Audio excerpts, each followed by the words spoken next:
Welcome back to Man Vs Meeple, the show where we talk about everything board game related. We are here, guys. We are at the end of 2016 to talk about our top 10 games of the year. Our first ever. This is super exciting to do a top 10 board game list. And I have to admit, this is a hard thing to do. It's much harder than you would think it to be, right? Yeah, we had to shove like what felt like 100 games into our top 10. There was too many good games. As crazy as that sounds, a lot of good games this year. Notice we have Gary back with us. Hi, it's good to be back. If you couldn't notice. I'm feeling festive. I wanted to brighten it up here. Right.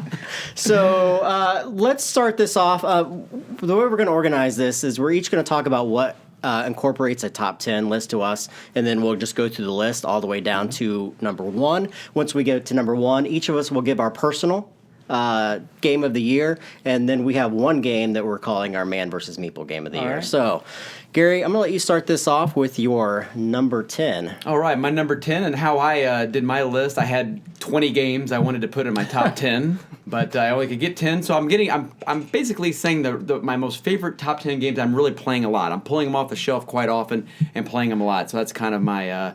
It's a good barometer. That's how I measure. My top 10. So my number 10 is Flamme Rouge. Oh. It's a game that is kind of starting to make on the scene. It's a simple, card-driven cycling game. Mm-hmm. It's very elegant. It's thematic. I used to be a road biker myself, and I just really like the gameplay.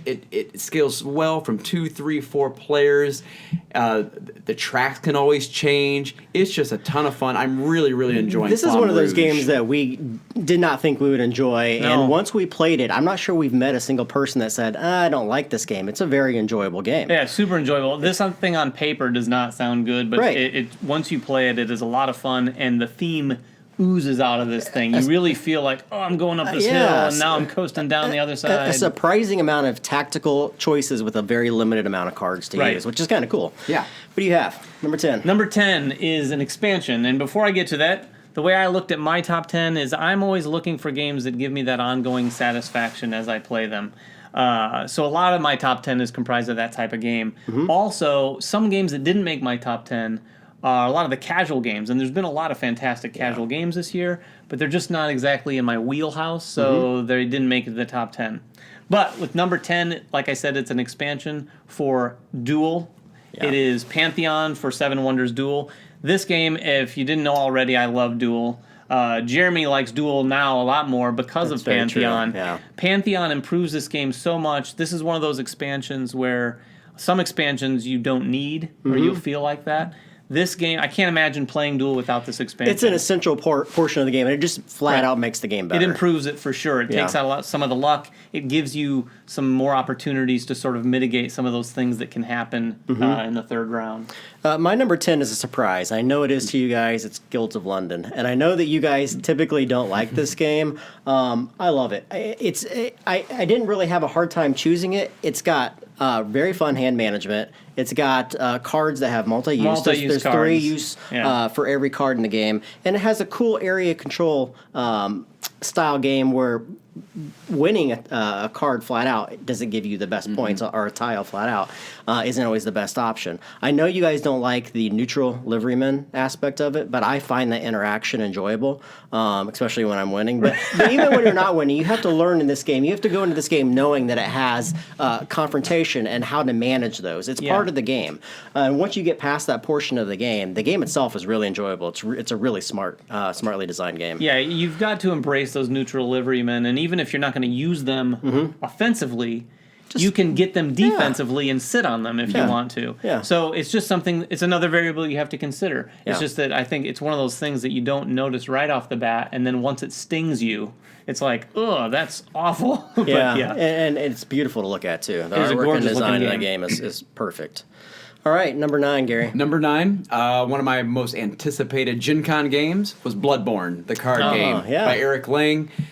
We played it at Gen Con. We busted it out that one night. We played 2-3 games. It's just a lot of fun. It's easy to get into. It's hand management. It's semi-cooperative, but it's also going to be some conflict. Take that. I really enjoy that aspect of it because everybody goes in knowing, hey, you're just going to die a lot. Yeah. So embrace that. Yeah. And everybody really has a lot of fun with I'm getting this. You're taking new cards and new weapons and trying to defeat these bosses, which are super cool on these cards. Yeah. I just really, really enjoyed Bloodborne. I know we've said this before during our review. This game embraces Bloodborne, The video game. Yeah, Right. it's a perfect representation of what it feels like to constantly die. And you know you're going to die, so Yeah. it's not a big deal. So Yeah. to take that in this game is something that's palatable for people who don't generally like it. Right. Yeah, I agree.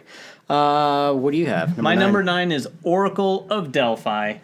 Stefan Feld, thank you very much. I am a bit of I am a bit of a Feld fanboy, but this game, some people like this, some people don't, because unlike most Stefan Feld games, this is not a point salad game. There's no points. It's a race game, and it's a pick up and deliver. Pick up and deliver is not something I usually gravitate towards. In fact, I don't generally like those types of games. Yeah. But because this was Feld, I played it, and it has enough and plenty of those touchstones of how a game feels, the mechanics that he uses, using dice in multiple ways, manipulating those dice, very Castles of Burgundy-ish in that respect. Yeah. A lot of fun to play, plus one of the more beautiful Absolutely. Feld games. Yeah. It's a very, very attractive looking game. Yeah.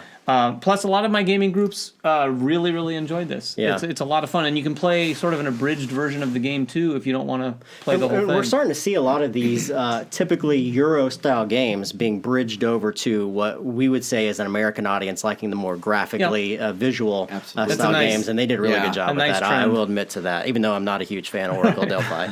My number 9 is Terraforming Mars.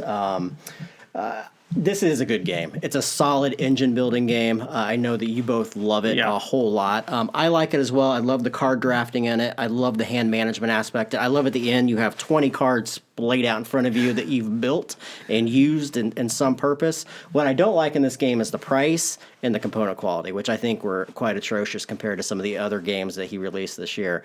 Games that not require you, but when you have to go out and buy third-party acrylic cases to make the game playable.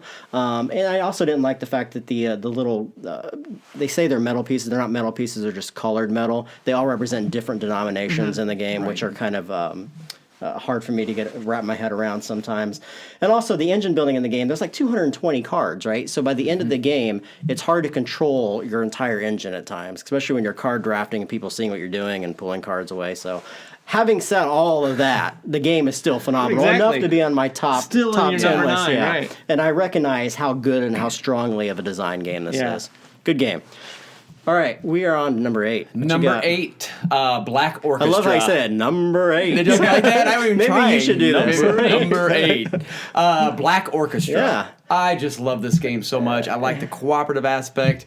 You're trying to go around. You're trying to assassinate Hitler. You're trying to pull off these plots. And back in October, I was at IndieCon here, and I was playing with 4 other friends. And we played a game of Black Orchestra. I taught it to them. We were able to successfully unsuccessfully pull off 2 plots. We had one more chance to kill Hitler because we knew the Gestapo was coming and was going to wipe us all out, put us all in jail, and that was going to be the end of the game. Yeah. And so our friend Christy, she was playing Dietrich Bonhoeffer. She had to roll 4 die, and she had to roll 4 targets, which we found out later was a 1.2% chance of actually doing that. What? And she rolled 4 targets. Wow. And I think you were there. Oh, We yeah, no. erupted Everyone in- heard. in Everyone just, heard it. Yeah. cheers and yelling. It was awesome. It's just one of the best game experiences I've ever had. It's that kind of thing that just keeps you coming back to games. Yeah, You know, yeah. because it's a hard game. It's like, we're never going to beat this. Yeah. We played it a couple of times, but boy, after playing that, it was just awesome. My problem with those style of games is since it's a cooperative game by nature, once you beat it, you're like, I'm done. I beat it. I don't know if I can ever recreate because it that would- feeling Going out on top again, with the right? belt. Yeah. Playing it again and failing. Yeah, it's like it doesn't bring back the same feeling, right? So no, I recognize how good that game is too. Yeah. It's beautifully themed. We both love World War II games, Yeah. and we had a blast playing it as Yeah. well. So, what do you got for number 8? Number 8, 2-player game. I love two-player games, and this one, Santorini, is an instant classic in my opinion. Yeah. This thing is basically, you've said this, modern-day chess. This is a great two-player game that is very abstract at its heart. Yeah. But they've added so many variable player powers. I don't know, how many characters are like there? 80 or 90 There's characters, a crazy amount of characters that all have various powers, and you look at the power and you're like, has to be broken. Yeah. There's no way I could lose Yeah. with this, but then you lose. Or you feel like this isn't great, but then you win. Yeah. And you're choosing those powers every time you play if you want. It makes the game incredibly fresh. Yeah. And then, like we said about Terraforming Mars, there's so many cards. It would take a while before you really had a grasp in your hands around all of these characters. And I'd be damned if that's not one of the best looking games this year. It's the gorgeous. artwork and then just setting those pieces on the board. Well, It the just board looks the amazing. board itself is like Yeah. a little like cliffside. It's a fantastic game. Very, very good game. My number 8, I told you I probably wasn't going to put on the list. I think I might have lied to you. It's Railroad Revolution. As I said, when I play games, if I'm immediately thinking in my head, I want to play this game and how can I drive my score up, this is one of those games that I've played now twice with each of you, once now, just in a two-player aspect. But it's got some really, really cool dynamics to it. It's made by the same designers that did Zhang Guo, which is a Chinese game, which I don't think you guys have played, also a worker placement style game. But in the game, there's no limitation to the workers and where you can place them. And each of the workers does something a little bit different. And I've said this before, this is a game where you have to go in knowing what you're doing. Yes, you can kind of change your strategy a little bit, but you really need to know what you're doing in this game. So it favors people that are highly strategic and not luck based. There's zero. This is a zero luck game, and it's definitely a Euro worker placement style game, which falls in my wheelhouse personally. Oh yeah, it's really, when I played it, people might disagree with this. It gave off a very Orleans sort of vibe to me too, in the fact that you're putting your players on your own player board instead of competing for spots on the table, and also collecting different types of workers, which is one of the coolest things about the game. You can get a worker that gives you different bonus actions depending on which worker you're using. Very and you'll satisfying. see this as a common theme, at least in my list. I'm a point salad type person. All three of these games are point salads, and we'll see more of that as we go. So, what do you have for number 7, Gary? All right, my number 7 is The Networks. Go It's a good Hova's game, yeah. I've just really, really enjoyed this game. I've taught it to at least 15 people. Everybody seems to love it when we teach it. I really like the 3 to 5 player setup for this game. Yeah. Especially when you add in those player interaction cards, which you can pull out. I love those cards. Yeah, It's That's a what little make the bit game of for take me, that. for sure, yeah. Oh, absolutely. And Yeah. it's so thematic. And Yeah, I the theme is really, excellent. I like the artwork. Yeah. I just like the kind of little bit of the tableau building. You're building your little network. You're also maybe competing with other people. Yeah. Just a super fun game. I know there's an expansion coming out next year, which I'm really excited about. Oh, we There's got to gonna be peek at that one. More Yeah. new powers, I think, and more cards. Yeah. So I was a really big fan of the networks, and that's why it's on my top 10. I mean, this just shows you this difference in list already. We already have 10 different titles up there, how strong this year was. Yeah, crazy year with, this with year. good games. So, what do you have for number 7, Dave? Number 7, this one came out very recently, in fact. Adrenaline. We got a chance to play this at Come and Play Day back a couple months ago.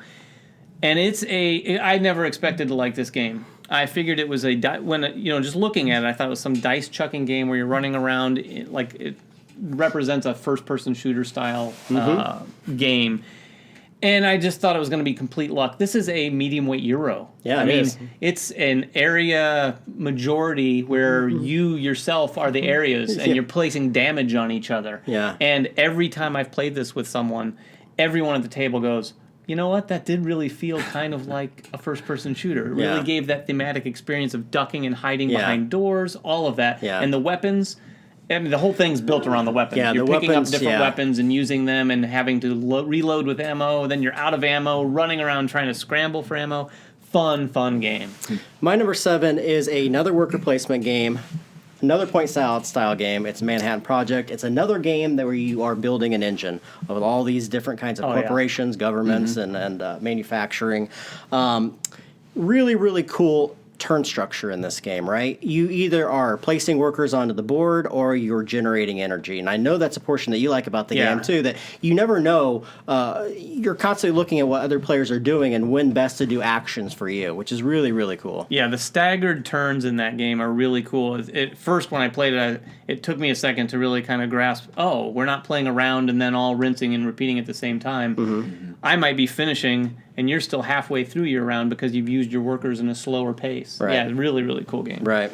All right, we are now on to number 6. Number 6, a newer game, came out, I think, around Essen, is Lorenzo Il Magnifico. It's a mouthful. I like saying that. Sound Italian. When I first heard about this game, it's by the same guys that did The Voyage of Marco Polo, which is phenomenal. Grand Austria Hotel, which is one of my favorite games. But I really like this. I like the engine buildingness. There's some fantastic combos that can occur. You kind of like in Grand Austria Hotel, you had that Emperor track. This has the church track. The faith track. To be excommunicated. Yeah. So Yeah, it definitely has a lot of those similar feels. elements. They're like, okay, I see it. It is designed by those guys. But it stands alone on its own merit. And it's just a really good game. It actually plays fairly quick. And I just really, really enjoy Lorenzo. Yeah, good That game. is fun. What you got, 6? My number 6 is Clank. This is the first deck builder, right? I think so. Feels like I want to make a noise when you say that. Clank. This was another Gen Con darling that we all fell in love with. Yeah. And the coolest thing about this, if you haven't played it yet already, this takes deck building and actually makes it more of a game. So the deck building itself is not just the game. Yeah. You're jumping down into a dungeon trying to collect as much loot as you can, literally on a board with your player pawns. And the deck building is fueling that game. Yeah. Which is so much fun, and you've said this before, it is going to be sort of that deck building mechanic or format that I think we'll see copied quite a bit. Absolutely. Yeah, I see this game being copied next couple years easily. And I can't imagine anyone putting out a deck builder now that's just a deck and builder. it's super fun. I mean, we've so many of them. played this game half dozen times or more, and every time you play it, it's enjoyable. It's fun to run out of the dungeon and keep other people in there, right? I mean, it's got a lot of cool mechanics in it. The deck building portion of it too is really fun. Like, it's not just a board. They didn't just add a board and say, okay, here's a board. They added mechanics in the board where you're trying to traverse it by using the cards that you buy. Yeah, they had that movement aspect. So Yeah. you're not just using. That's an economy that I've never seen in another deck builder. It's another game that you would be challenged to find people that said, I just don't like Clank. No. It's not a fun game. So my 6 is Star Wars Rebellion. What better way, with Rogue One coming out, to get into the Star Wars Get Star Wars on the brain. I've said before, and I'll say it again, FFG to me represents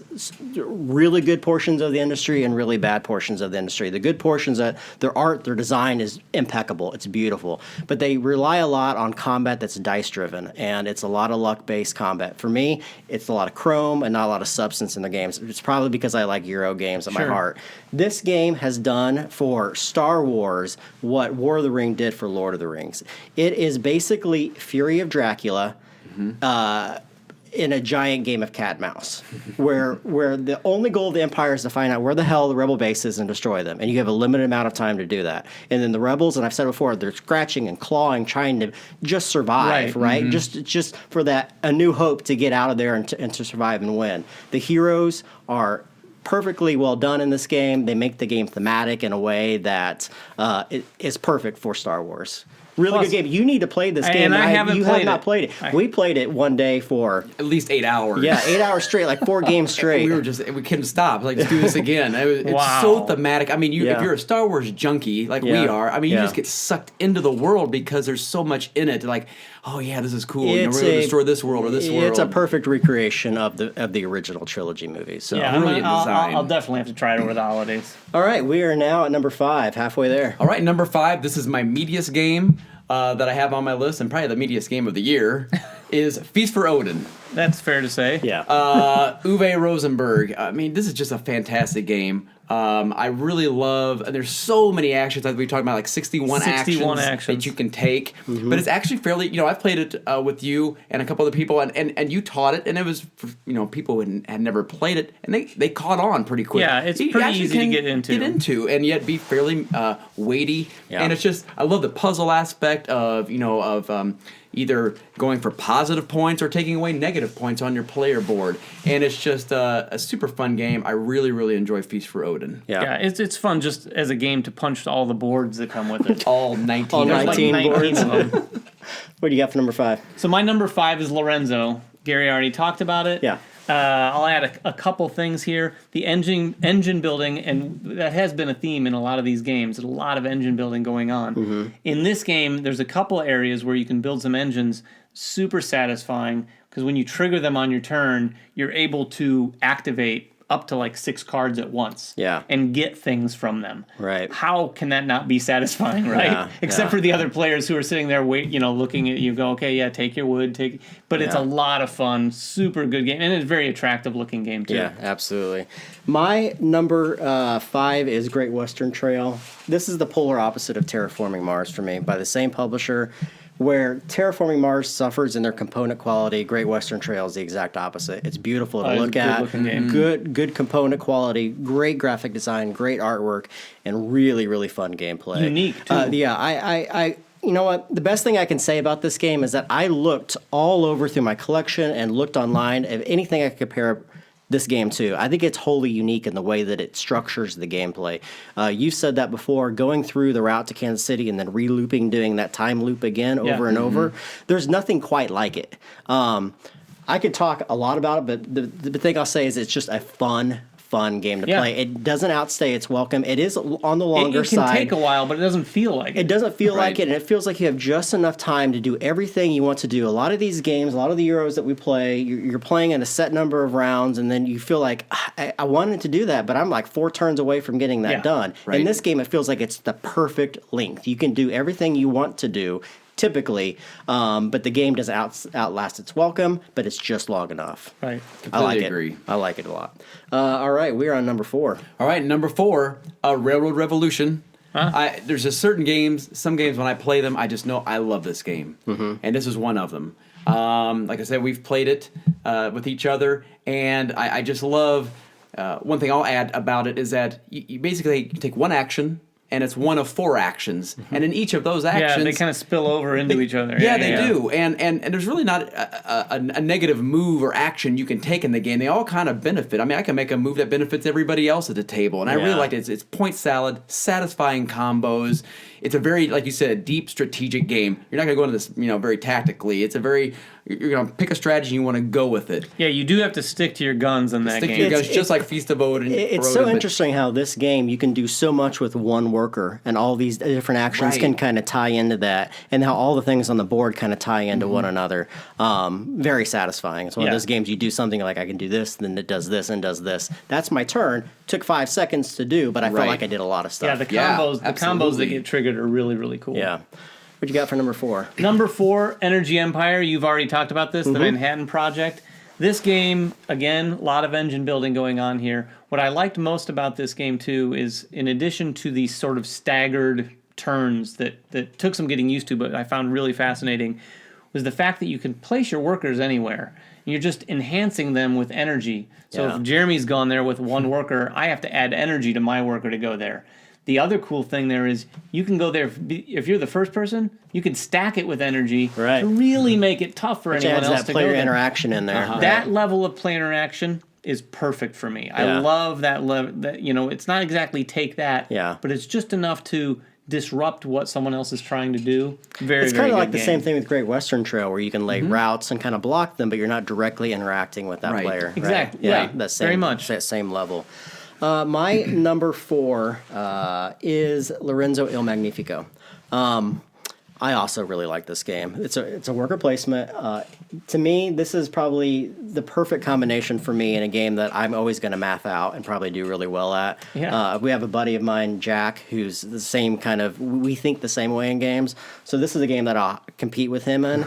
But I like looking at a game and looking at it and saying, what's the best action? How many points can I get for that? And I can do that with this game because there's there's only 4 actions every round, so you can constantly look and see what's available and what you can do. I love it, and it's visually beautiful too. Yeah, it's a gorgeous looking game. There's also not a lot of not a lot of cards like Terraforming Mars level of cards.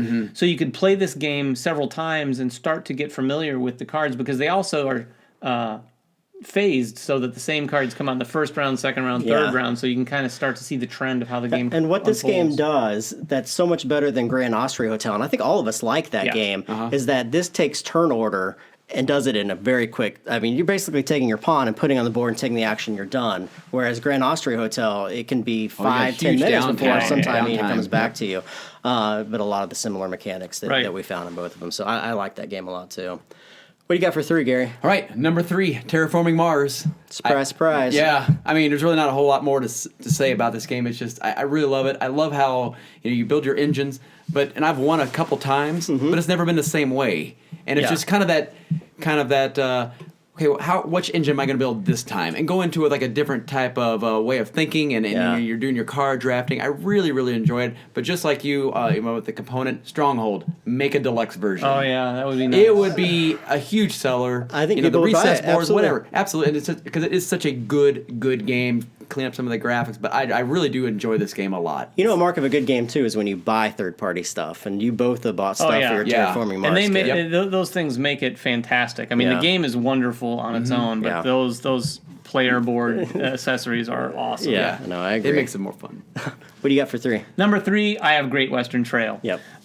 This game is fantastic. This guy's on a tear. I mean, he's had so many games over the last couple years that have been huge hits. This one is beautiful, like you've said. I mean, honestly, even the graphic design is gorgeous to look at in this game. Yeah. The artwork's fantastic, but those player boards are beautiful, and that satisfaction of taking the tokens off the player boards every time you run up to Kansas City and improving your game by removing those tokens is a super satisfying And element I think it of has a gameplay. theme that resonates with a lot of people too. I think you may have mentioned that already, but there's not a whole lot of Western-themed games out there. There's Not like this. Not not with so like much this. going on. Not in a Euro fashion, Right. definitely. No, right. Right. So, my number 3, and I cheated a little bit on this one. It actually came out in 2015 at SN, and Cheater. it was just cheater. Was just released very late 2015 and early 2016. It's Mombasa, also by Alexander Pfister.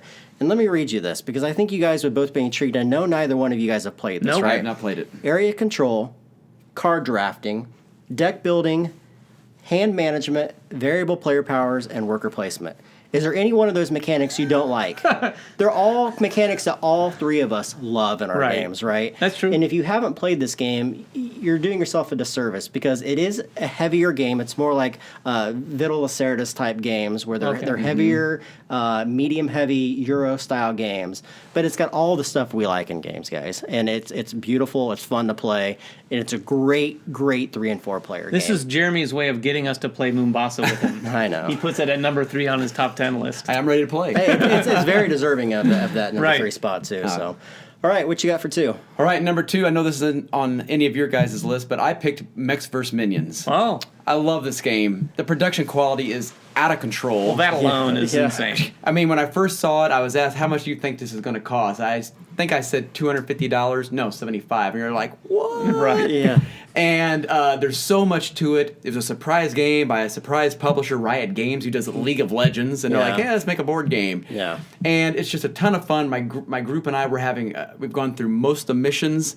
And I used to love playing those video games. I mean, you're playing a video game, a silly tactical video game on a board, on a table, and it's very satisfying. It's very tactile. I really love the card play, how you're building your mech up, and it's just super fun. And we're just really having a great time. That's with another mechs. one of those games too that you have to embrace the chaos. The mayhem in this game is ridiculous. Just like Bloodborne, there's a lot of crazy stuff going on, both to you and other players, and you have to just kind of embrace it and say, my mech's going to turn right and walk 2 spaces into a wall and not do anything. And you have fun with it. And, and it's perfectly fun you to fail, do that. and it's like, oh my gosh, let's try again. Yeah, exactly. All right, what do you have for number 2? My number 2 is Feast for Odin. Gary already brought this up. Yeah. It's a phenomenal game. There's so much to do in this game. It's almost overwhelming at first, but I've actually taught this game to a few people and a few groups, and that's one of the things that I love doing is Yeah. teaching a game, and it's really helped my enjoyment of this game a lot because at its heart, it's pretty, as crazy as it sounds, pretty simple to play. Yeah. I mean, the mechanics are very simple. There's just a lot of things that you can do, Yeah. and a lot of things to do, and a lot of steps to follow, and they have a lot of great components in there to help you get through that. But this game has got so much going on, and you can this is one of those few games where I've actually played it and thought, okay, I want to get better at this game. You know, I don't generally look at games that way. Yeah. But this one, I really wanted to get better, mostly because I probably played so poorly the first time and the second. I don't know, Gary. You had like 8 points in the first game, right? Okay, we're not talking about that. Five. But we are That's going to right, talk you about did when I have- beat him. When he taught the game. He has beat me when I taught the game, but I did manage to completely fill my player board and cover all It's of the super negative points. satisfying when that happens. That Yeah. alone was satisfying. The moment I did it, I said, I don't care if I lose. Look at this. Take a Very picture. good game. My number 2 is Star Wars Destiny. I said back at Gen Con when I first saw this game that I did not want to like the game. Yeah. I didn't even want to sit down and play the game or get the promo cards, which I kick myself for now not getting them. We also saw it at Come and Play Day at GTS, and I was intrigued enough to ask for a copy of it. I sat down and played the game and immediately was drawn in. It's probably one of the smartest designed LCG, CCG model games I've ever played. It's very quick to play, plays in about 15 to 20 minutes tops. It's got some really cool engine building in this game that we typically like. Yep. It does have a high cost of entry for a CCG, like anything else that you're trying to buy into. But the starter decks are really, really competitive right from the start. And they give you a great flavor for the game. Yeah. I mean, I think when I've played a couple times now. The first time was with just the starter decks. And it's a fun experience. It's a really smart and probably one of the smartest designed games I've played in a long time. Phenomenal game, and you guys need to both play it more. He does love it. I can attest to this. He's probably got Star Wars Destiny dice in his pocket or somewhere nearby. I mean, this is truly a testament to how strong I feel this game is. With all of these other Euros titles on here, it's number 2 on my list. That I think is that pretty highly crazy. of the game. So. It's a fun game. All right, we are now into our number 1, guys. We're each going to give you our game of the year and followed up with our Man Vs Meeple conglomerate game of the year. Yeah. So go ahead and start us off with your number 1. All right, my number 1 is Great Western Trail. Okay. I just love it. We already talked about the theme. There isn't a lot of Western theme Euros out Yeah. there. Uh-huh. You may not notice by the way I dress, but I am an old farm kid. I grew up around cattle and such like that. But I just really love this game. Sure. There's so many ways you can get to victory. Yeah. And the artwork, the graphic art on it is just phenomenal. Yeah. Especially like the cow cards that we've talked Yeah. about. But I've taught it to a couple people, and they see a couple were non-gamers, and they got right into it. They understood, and that is a mark of a really good game. Yeah, 'Cause I it's agree. a fairly, it's a slightly medium type game. For take a non-gamer and go, hey, I get this. Yeah. I'm Yeah, having a lot of fun with The it. theme helps that a lot. The theme and I does. think any player who can get through the first round up to Kansas City and then realize that you're just going back and doing that again with some subtle changes of what's going on the board, Right. it's pretty easy to figure that out once you've Yeah. gone through just one round. Yeah, this guy Alexander Pfister's just becoming Oh, yeah. huge with his designs. They're just so good. I mean, this may be one of the top nominees for the Spiel next year. I just think it's that I could good. see that. I could see Yeah. that. What you got? What's your game of the year? My I don't number think this one- is a big surprise to This anybody. isn't a big surprise. I haven't mentioned it yet. It is Terraforming Mars. Yeah.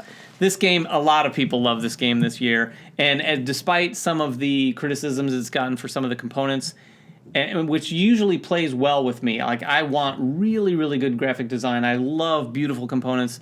This one comes up a little short on that for sure. But despite that, it is my number 1 game. Yeah. And that speaks to the gameplay of this thing. The engine building in this game is so satisfying. And the fact that when this game starts, you get your company card. That's going to give you a little direction where you're like, oh, well, I guess maybe I'm going to try a different engine this time. And then even if that doesn't work out, you don't have to be tied to that right away. You can kind of decide right from the beginning as you start drafting your cards and get your set of 10 cards, kind of the direction you want to go in and what you want to try to do. Right. And the way that everyone is working towards terraforming Mars, increasing the heat and the temperature and the oceans on Mars, is a really fascinating way of keeping the game moving forward. Yeah. I absolutely love this game. Everyone that's played it with me, no one has played this with me and thought, nah, I'd rather play something else.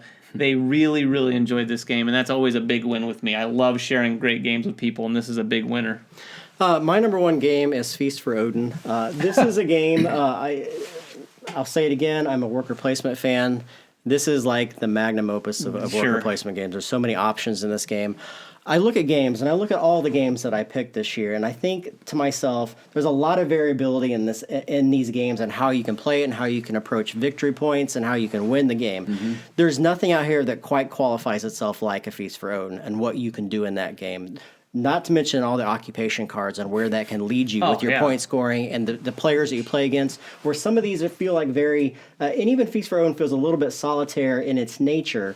You're competing for worker spots, which means that unlike some games like Railroad Revolution, you're competing for points in the game. Mm-hmm. So how you play the game is going to change drastically for every single time you play it. And with so many options, it's a game that can be played for literally dozens and dozens and dozens of times. Yeah, we've played several times. There's on my third play, when you find yourself looking at the board and wondering, what does this spot do again? On your third play, you know that the game has a lot to offer. And that may sound like, well, that sounds like too much. But it really isn't, because you just have to remind yourself a little bit, and everything is structured such that you can really get through it very easily. I mean, as you mentioned, it's incredibly streamlined. It's really his best game today. It takes all the things that Agricola and Caverna and Patchwork and all those games did for him, which are in and themselves really good games, but this is easily the best of his games, in my opinion, personally, which also leads us to our game of the year, which is also Feast for Odin. When you look at all the scores that we have here, it's the one game that we would probably all right now say, let's play. You know, absolutely. We have no issue playing it or introducing it to new people. It's easily the best game of the year and probably one of the best games in the last 5 years. Oh yeah, this is, like you said, it's the magnum opus of this type of game. Yeah. It's his sort of the epitome of what I think he's been shooting for all the games he's been putting out. Yeah. In fact, Cottage Garden, some of these other games I've heard are kind of diversions from when he was designing Feast for Odin. Yeah, it almost feels like he's been designing this for 20 years, and all these other things were offshoots of it, and then this is like this is everything in one giant box. Culminated into Feast for Odin. So, guys, thank you so much for watching us. We're awfully blessed to be doing what we're doing right now. Thank you for backing us on Kickstarter, for watching our episodes. Absolutely. Gary, thank you for joining us. Always love coming here. We'll see more of you in 2017. Make sure you guys make comments below. Let us know what your top 10 of the year is. Even let us know whose top 10 you like better. Yeah. We like to hear that kind of stuff as well. And we'll catch you again next year on Man Vs. Meeple, guys. Bye-bye. Bye-bye. Did you push record? Because if you didn't...